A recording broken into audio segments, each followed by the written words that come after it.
Assalamualaikum warahmatullahi wabarakatuh. Perkenalkan, nama saya Hidayanti dan anggota kelompok saya Misnawati, Wulandari, dan Lara. Kami dari kelompok 4. Di sini kami akan mempresentasikan tentang evidence base dalam asuhan masa NIPAS. Evidence base dalam asuhan masa NIPAS.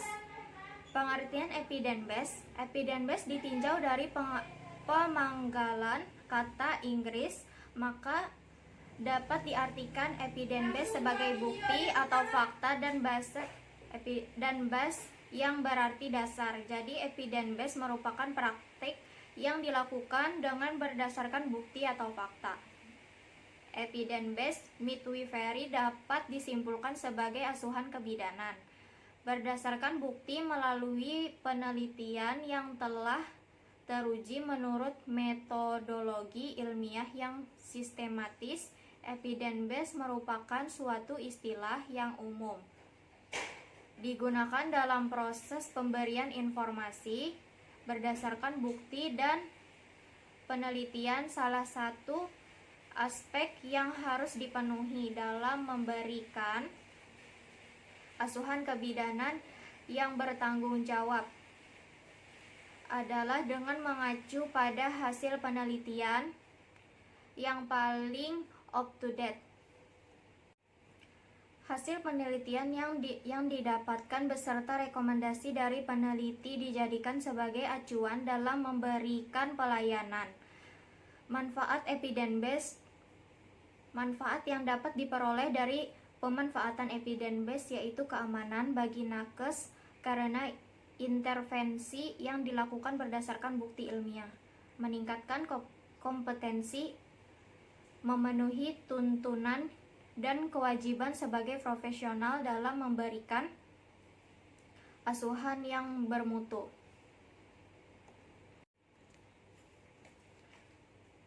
Dan dipenuhi kepuasan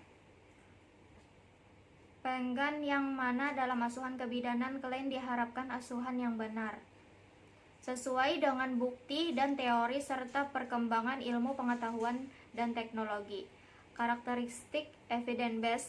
Karakteristik dari evidence base praktis antara lain semangat untuk meneliti tim dan belajar mandiri, skenario klinik, pertanyaan episode pasien, intervensi, comparison atau perbandingan dari beberapa intervensi, outcome atau hasil yang diinginkan, time atau waktu untuk intervensi, mencari bukti untuk menjawab pertanyaan, kajian kritis, implementasi dari evidence pada praktek klinik, evaluasi dan implementasi, diseminasi perubahan praktek. Etika pemanfaatan evidence base praktis dalam melakukan pemanfaatan evidence based practice. Etika merupakan salah satu hal yang harus diperhatikan. Etika tersebut mengacu pada standar pelayanan kebidanan pada masa NIPAS. Terdapat 3 standar dalam pelayanan dalam masa NIPAS, meliputi standar 13 perawatan bayi baru lahir, bidan memeriksa dan menilai bayi baru lahir untuk memastikan pernafasan spontan, mencegah hipoksia sekunder, menemukan kelainan dan melakukan tindakan atau merujuk sesuai dengan kebutuhan. Bidan juga harus mencegah atau menangani hipotermia. Standar 14 penanganan pada 2 jam pertama setelah persalinan. Bidan melakukan pemantauan ibu dan bayi terhadap terjadinya komplikasi dalam 2 jam setelah persalinan, serta melakukan tindakan yang diperlukan. Di samping itu, bidan memberikan penjelasan tentang hal-hal yang mempercepat pulihnya kesehatan ibu dan membantu ibu untuk memulai pemberian ASI. Standar 15 pelayanan bagi ibu dan bayi pada NIPAS. Bidan membagikan pelayanan selama masa NIPAS melalui kunjungan rumah pada hari ketiga, minggu kedua, dan minggu ke-6 setelah persalinan untuk membantu proses pemulihan ibu dan bayi melalui penanganan tali pusat yang benar. Penemuan dini, penanganan atau rujukan komplikasi yang mungkin terjadi pada masa nifas, serta memberi penjelasan tentang kesehatan secara umum, kebersihan perorangan, makanan bergizi, perawatan bayi baru lahir, pemberian ASI, imunisasi, dan KB. Asuhan kebidanan pada ibu nifas dengan memanfaatkan evidence base. Masa nifas. Masa nifas adalah waktu sejak bayi dilahirkan dan plasenta keluar lepas dari rahim sampai 6 minggu berikutnya, disertai pulihnya kembali organ-organ yang berkaitan dengan kandungannya yang mengalami perubahan seperti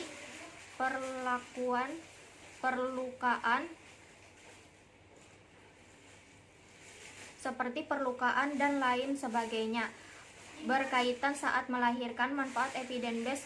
Manfaat yang dapat diperoleh dari pemanfaatan evidence base antara lain keamanan bagi nakes karena intervensi yang dilakukan berdasarkan bukti ilmiah, meningkatkan kompetensi kognitif, memenuhi tuntutan dan kewajiban sebagai profesional dalam memberikan asuhan yang bermutu, memenuhi kepuasan pelanggan yang mana dalam asuhan kebidanan klien mengharapkan asuhan yang benar, sesuai dengan bukti dan teori serta perkembangan ilmu pengetahuan dan teknologi. Konsep dasar masa nifas. Nifas adalah masa dimulai setelah kelahiran plasenta dan berakhir ketika alat kandung kembali seperti semula sebelum hamil, yang berlangsung selama 6 minggu atau lebih 40 hari. Masa nifas perineum adalah pulih kembali, mulai dari persalinan selesai sampai alat-alat kandung kembali seperti prahamil. Lamanya masa nifas ini yaitu 6-8 minggu.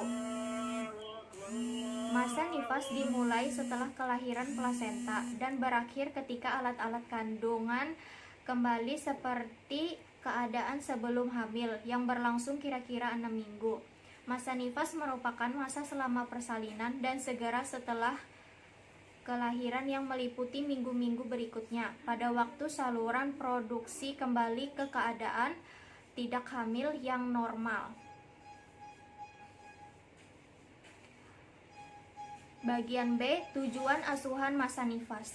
Adapun tujuan asuhan pada masa nifas adalah menjaga kesehatan ibu dan bayinya, baik fisik maupun psikologis, melakukan screening secara komprehensif, deteksi dini, mengobati atau merujuk bila terjadi komplikasi pada ibu dan bayinya, memberikan pendidikan kesehatan pada ibu berkaitan dengan gizi, menyusui, pemberian imunisasi pada bayinya, perawatan bayi sehat dan KB, memberikan pelayanan KB.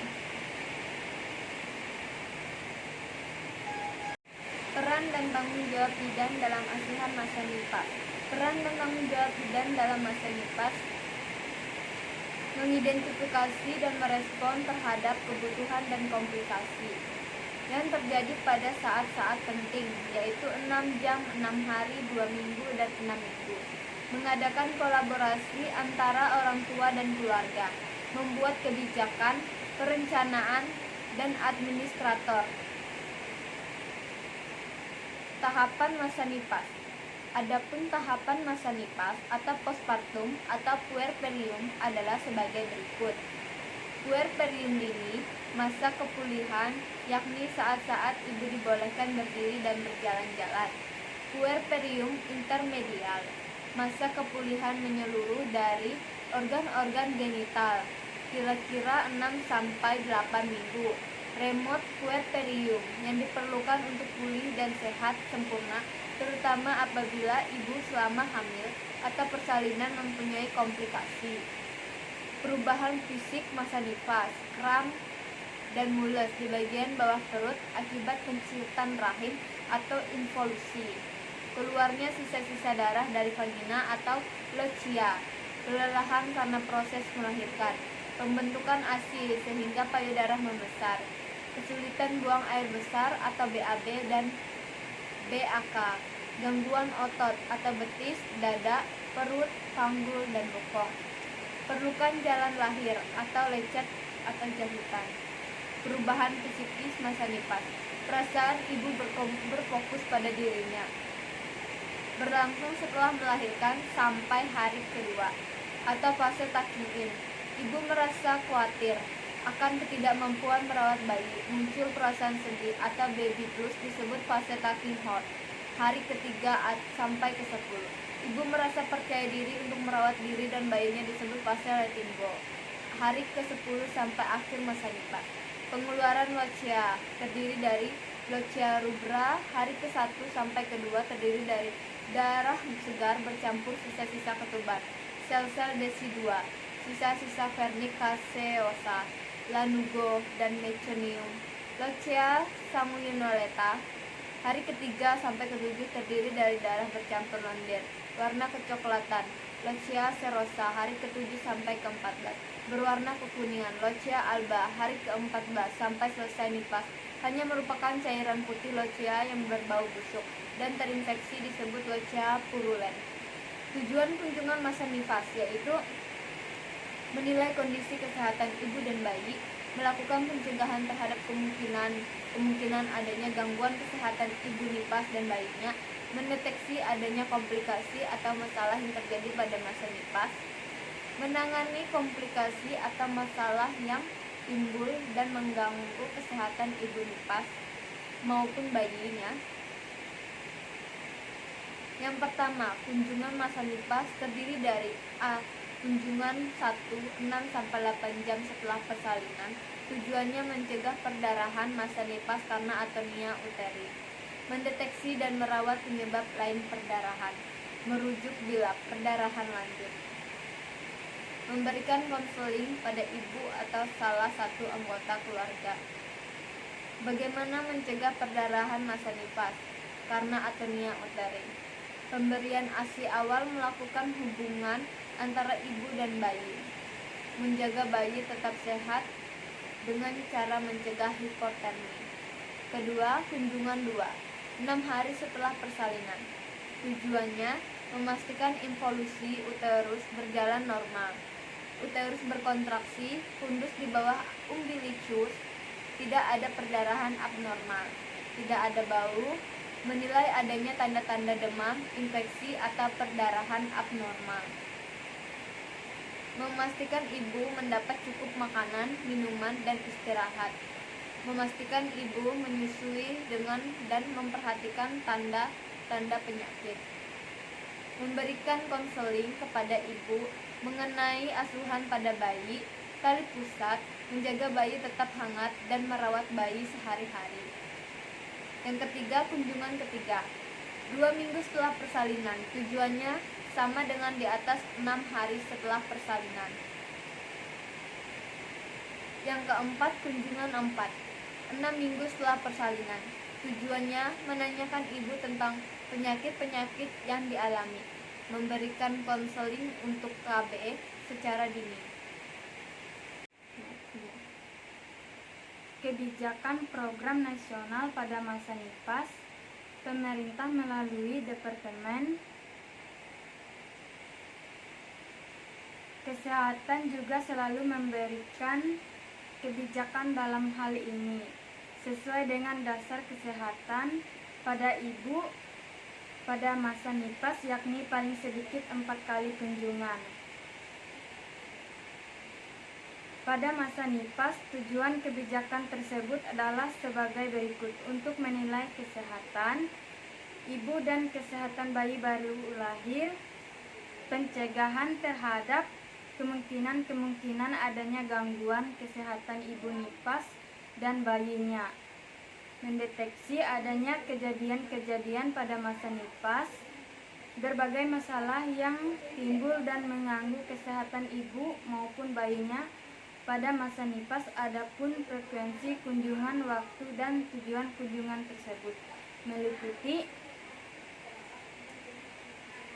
1. Kunjungan pertama, waktu 6-8 jam setelah persalinan. Tujuan mencegah pendarahan masa nifas karena persalinan atonia uteri, mendeteksi dan merawat penyebab lainnya pendarahan, rujuk bila pendarahan berlanjut, memberikan konseling pada ibu atau salah satu anggota keluarga. Bagaimana mencegah pendarahan masa nifas karena atonia uteri? Pemberian ASI awal memberi supervisi kepada bayi. Bagaimana teknik melakukan hubungan antara ibu dan bayi baru lahir? Menjaga bayi agar tetap sehat dengan cara mencegah hipotermi. Bila ada bidan atau petugas lainnya membantu melahirkan, maka petugas atau bidan itu harus tinggal dengan ibu dan bayi baru lahir untuk 2 jam pertama, 2 kali kunjungan, waktu 6 hari setelah persalinan. Tujuan memastikan ovulasi uterus berjalan dengan normal. Ovulasi adanya tanda-tanda demam, infeksi, atau pendarahan abnormal. Memastikan ibu cukup makan, minum, dan istirahat. Memastikan ibu menyusui dengan benar dan ada tanda adanya penyulit. Memberikan konseling pada ibu mengenai hal-hal berkaitan asuhan pada bayi. 3. Kunjungan ketiga waktu 2 minggu setelah persalinan. Tujuan memastikan ovulasi uterus berjalan dengan normal. Ovulasi adanya tanda-tanda demam, definisi, atau pendarahan abnormal. Memastikan ibu cukup makan, minum, dan istirahat. Memastikan ibu menyusui dengan benar dan tidak ada tanda-tanda adanya penyulit. Memberikan konseling pada mengenai hal-hal berkaitan asuhan pada bayi. 4. Kunjungan keempat waktu 6 minggu setelah persalinan dan tujuan menanyakan penyulit yang ada. Memberikan konseling untuk KB secara dini. Pengertian dan tujuan asuhan kebidanan nifas dan menyusui. Tujuan asuhan kebidanan pada masa nifas. Menyusui. Beberapa pengertian tentang masa nifas sebagai berikut. Masa nifas premium adalah dimulai setelah plasenta lahir dan berakhir ketika atlet kandungan kembali seperti keadaan sebelum hamil. Masa nifas berlangsung kira-kira 6 minggu, akan tetapi seluruh alat genital akan pulih kembali seperti keadaan sebelum hamil. Dan waktu 3 bulan 2016 Stadium 2 masa nifas adalah masa segera setelah kelahiran sampai 6 minggu. Selama masa ini fisiologi saluran reproduktif kembali pada keadaan yang normal. 3. Masa nifas premium adalah masa pulih kembali mulai persalinan selesai sampai alat-alat kandungan kembali seperti prahamil. Lama masa nifas 6 sampai 8 minggu. Masa 4. Masa premium atau masa nifas dimulai setelah persalinan selesai, berakhir setelah kira-kira 6 minggu. 5. Periode praksa pertum adalah masa 6 minggu sejak bayi lahir sampai organ-organ reproduksi kembali ke dalam normal sebelum hamil. Dari berbagai uraian yang menjelaskan tentang pengertian masa nifas, dapat disimpulkan bahwa masa nifas adalah dimulai setelah dan berakhir ketika alat-alat kandungan kembali seperti keadaan sebelum hamil, yang berlangsung selama 6 minggu. Saudara mahasiswa, mari kita ingat kembali tujuan asuhan kebidanan sebagai berikut. 1. Menjaga kesehatan ibu dan bayinya, baik fisik maupun fisiologis pada masa ini. Peran keluarga sangat penting dengan pemberian nutrisi, dukungan fisiologi. Masa kesehatan ibu dan bayi selalu terjaga. 2. Melaksanakan screening dan yang komprehensif menyeluruh, di mana bidan harus melakukan manajemen asuhan kebidanan pada ibu masa nifas secara sistematis, yaitu melalui pengajian, interpretasi, dan data analis masalah pelaksanaan dan evaluasi, sehingga dengan asuhan kebidanan masa nifas dan menyusui dapat mendeteksi secara dini penyulit maupun komplikasi yang terjadi pada ibu dan bayi. 3. Melakukan rujukan secara aman dan tepat waktu bila terjadi penyulit atau komplikasi pada bayi dan bayinya ke fasilitas pelayanan rujukan. 4. Memberikan pendidikan kesehatan tentang perawatan kesehatan nifas dan menyusui, kebutuhan nutrisi, perencanaan, pengaturan jarak kelahiran, menyusui, pemberian imunisasi kepada bayinya, perawatan bayi sehat, serta memberikan pelayanan keluarga berencana sesuai dengan pilihan ibu. Saudara mahasiswa perlu mengingat bahwa asuhan masa nifas sangat penting diperlukan karena dalam periode ini disebut masa kritis baik pada ibu maupun bayinya. Diperkirakan insiden kematian ibu di Indonesia sebesar 60% terjadi pada masa nifas dan sebesar 50% kematian masa nifas terjadi dalam 24 jam pertama, sehingga peran dan tanggung jawab bidan untuk mencegah kematian ibu pada masa kritis ini adalah dengan memberikan asuhan kebidanan yang aman dan efektif.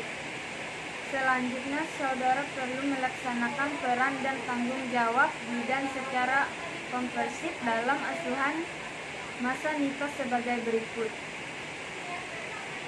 Memberikan dukungan secara berkesinambungan selama masa nifas ibu untuk mengurangi ketegangan fisik dan psikologis selama masa nifas sebagai promotor yang memfasilitasi hubungan antar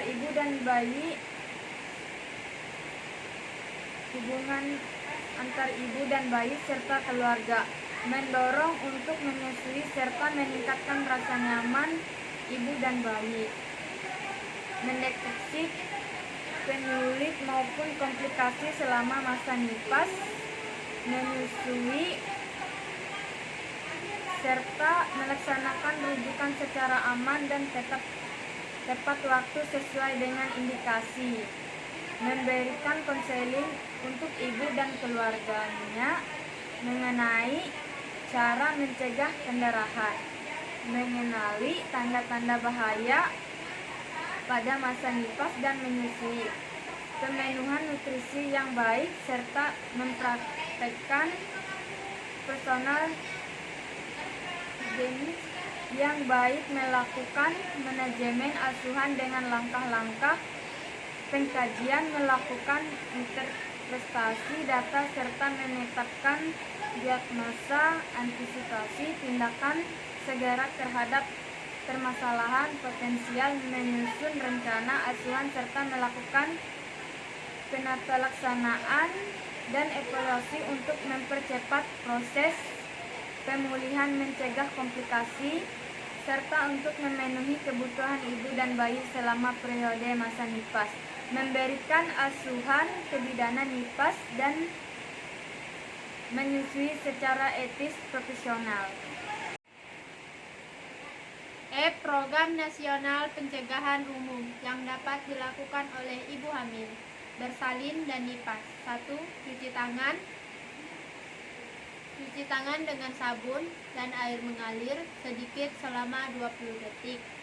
Cara cuci tangan yang benar pada buku KIA, gunakan hand sanitizer berbasis alkohol setidaknya mengandung alkohol 70%. Jika air dan sabun tidak tersedia,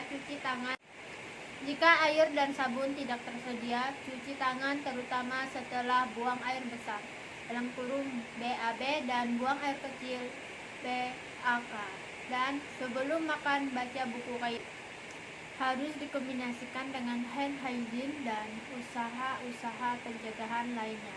2. Hindari menyentuh mata, hidung, dan mulut dengan tangan yang belum dicuci. 3. Sebisa mungkin hindari kontak dengan orang yang sedang sakit. 4. Saat sakit tetap gunakan masker, tetap tinggal di rumah atau segera ke fasilitas kesehatan yang sesuai. Jangan banyak beraktivitas di luar. 5. Tutup mulut dan hidung saat batuk atau bersin dengan tisu. Buang tisu tempat yang telah ditentukan. Bila tidak ada isu, lakukan batuk sesuai etika batuk. 6. Bersihkan dan lakukan disinfeksi hotline COVID-19 119X9 untuk dilakukan penjemputan di tempat sesuai SOP atau langsung ke RS rujukan untuk mengatasi penyakit ini. 15. Hindari pergi ke negara daerah terjangkit COVID-19 bila sangat mendesak untuk pergi. Diharapkan konsultasi dahulu dengan spesialis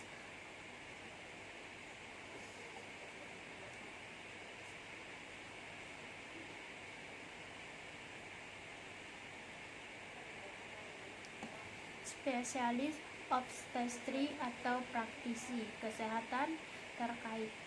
16. Rajin mencari informasi yang tepat dan benar mengenai COVID-19 di media sosial terpercaya. A. Bagi ibu nipas.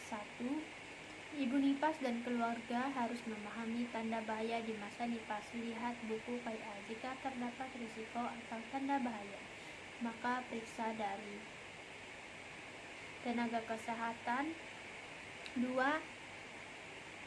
Pelaksanaan kunjungan nipas pertama dilakukan di pasienkes. Kunjungan nipas kedua, 3 dan 4 dapat dilakukan dengan metode kunjungan rumah oleh tenaga kesehatan atau pemantauan menggunakan media online. Disesuaikan dengan kondisi daerah terdampak COVID-19 dengan melakukan upaya-upaya pencegahan penularan COVID-19 baik dari tugas ibu dan keluarga. 3.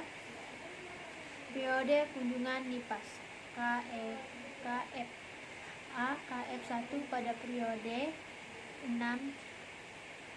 jam sampai dengan 2 hari pasca persalinan. B. KF2 pada periode 3 hari sampai dengan 7 hari pasca persalinan. C. KF3 pada periode 8 hari sampai dengan 28 hari pasca persalinan. D. KF4 pada periode 29 sampai dengan 40 hari pasca persalinan.